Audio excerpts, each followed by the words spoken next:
Hello friends, मैं गीता देवी अपने channel में आप लोगों का स्वागत करती हूँ। आप लोग फ्रेंड्स कैसे हो? आशा करती हूँ कि आप लोग बहुत अच्छे होंगे। तो फ्रेंड्स, मैं ये कहना चाहती हूँ, आप लोग 2 रोटी खा लेना, 2 रोटी के बजाय 1 रोटी खा लेना। मगर आप लोग, मैं ये अपने बच्चों को दहेज के बारे में आप लोग ज़रूर एक बार सोच लेना कि 2 रोटी खा के 1 रोटी मुझे खानी है, पर अपने बच्चों के लिए मुझे कुछ करना है। तो दोस्तों, मैं ये चाहती हूँ कि आप लोग भी ऐसे करना, और जो ताने हमको सुनने पड़ती है वो आपकी बेटी और बहनों को ना सुनना पड़े। तो दोस्तों, मैं ये कहना चाहती हूँ कि हर घर में ये कहने को मिलता, ये सुनने को मिलता है ताना कि क्या तुम्हारे बाप ने क्या दिया है, जहाँ तुम्हारे बाप ने बनाया वहाँ जाके रहो। तो मैं ये चाहती हूँ कि आप लोग भी 2 रोटी खाकर 1 रोटी खाना, मगर अपने बच्चे को एक ज़्यादा नहीं तो 25 गज का प्लाट देना, और उसमें ज़्यादा नहीं तो एक झुग्गी छोटी सी ही रख देना, क्योंकि आपके बच्चों को सुनना ना पड़े कि दो जो है तुम्हारे माँ बाप ने जहाँ दिया है वहाँ पे जाके रहो। और ये बातें माँ सास ससुर ही नहीं, ये बातें पति के अक्सर मुँह से निकलती है दोस्तों। तो ये ताना मैं आज नहीं, बहुत दिन से सुनते आ रही हूँ। मेरी सास थी तो वो मुझे सुनाया करती थी, और आज मेरा हस्बैंड है तो वो भी मुझे ताना देता था।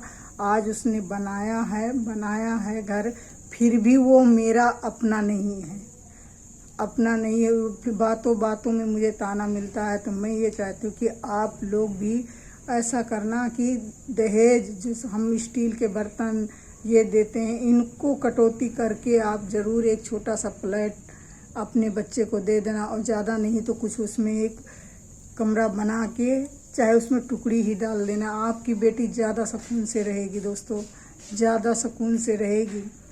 हम जो ताने मैं सुनते आई हूँ, मेरे सासुर ने तो मुझे नहीं कहा, मैं दोस्तों नहीं कहना चाहती, मगर मेरी सास हमेशा मुझे ताना देती थी, क्योंकि मेरे ससुर की सरकारी नौकरी थी। तो मेरे सासुर ने घर बनवाया हुआ था गांव में।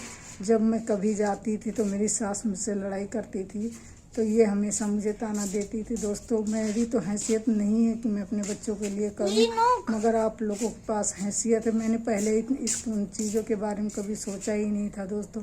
सोचती तो आज मैं भी अपने बच्चों के लिए कुछ खास कर पाती, क्योंकि मैं कर क्या पाती तब था, मुझे नॉलेज ही नहीं था, इतनी जानकारी ही नहीं थी दोस्तों कि जो है कैसे क्या किया जाता है। मुझे पैसे के अहमियत का ही पता नहीं था।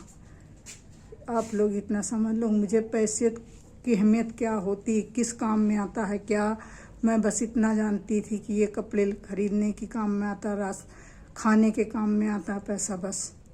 मुझे इस पैसे की कोई भी अहमियत नहीं पता थी दोस्तों।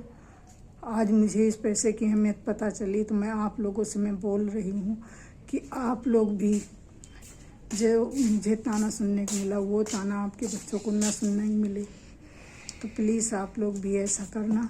अगर मेरी वीडियो आप लोगों को ज़रा से भी अच्छी लगी है तो लाइक सपोर्ट मुझे ज़रूर करना। अगर मेरी बात कोई गलत लगी है, आपको अच्छी नहीं लगी है, तो मैं आपसे हाथ जोड़ कर बोलना चाहती हूँ कि मैं जो है माफ़ी चाहती हूँ। अगर मुझसे कोई गलती से कोई बात निकल गई मुँह से, तो मैं माफ़ी चाहती हूँ दोस्तों। आप प्लीज़ मेरी बात पर अमल करना और गौर करना, और इस वीडियो को ज़्यादा से ज़्यादा शेयर करना दोस्तों, क्योंकि कभी कभी ऐसा दिन हो जाता है कि घर से भी बेघर होना पड़ जाता है। ऐसा तो मेरे साथ नहीं हुआ है।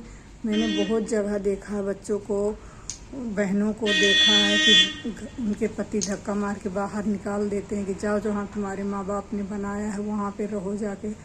तो दोस्तों, आप लोग इस बात पर ज़रूर ज़्यादा से ज़्यादा गौर करना, और मुझे सपोर्ट करना ज़्यादा से ज़्यादा दोस्तों। ये मेरी अपनी कहानी है, किसी की बनाई नहीं है, इसलिए आज मेरे दिल में आया तो मैं आप लोगों के साथ शेयर कर रही हूँ, और आप लोगों को अपना समझ के मैं बता रही हूँ। कोई आए नहीं हो हमारे, तो मैं आप लोगों से अपना समझ के बता रही हूँ दोस्तों।